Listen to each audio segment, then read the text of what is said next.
Всем привет! Сегодня мы расскажем рецепт целебной смеси для укрепления иммунитета.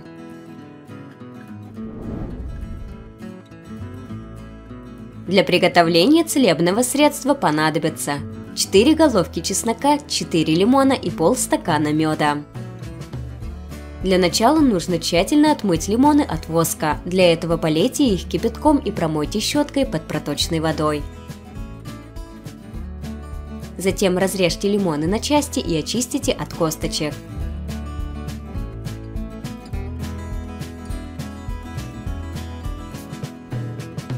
После этого нужно перемолоть ингредиенты при помощи блендера или мясорубки.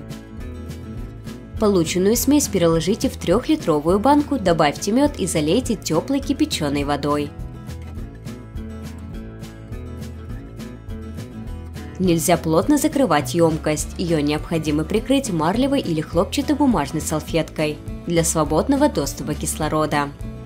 Смесь надо настаивать 8 часов при комнатной температуре в темном месте.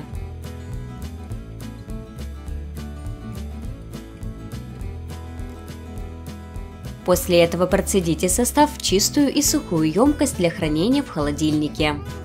Готовые средства необходимо принимать по 50 мл 3 раза в день между приемами пищи.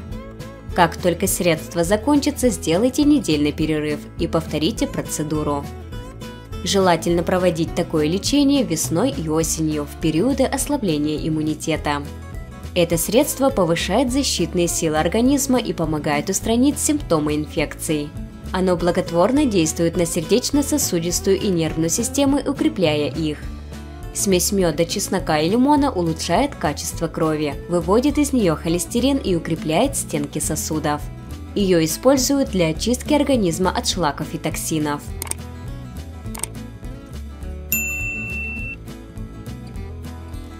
Всем успехов и будьте здоровы!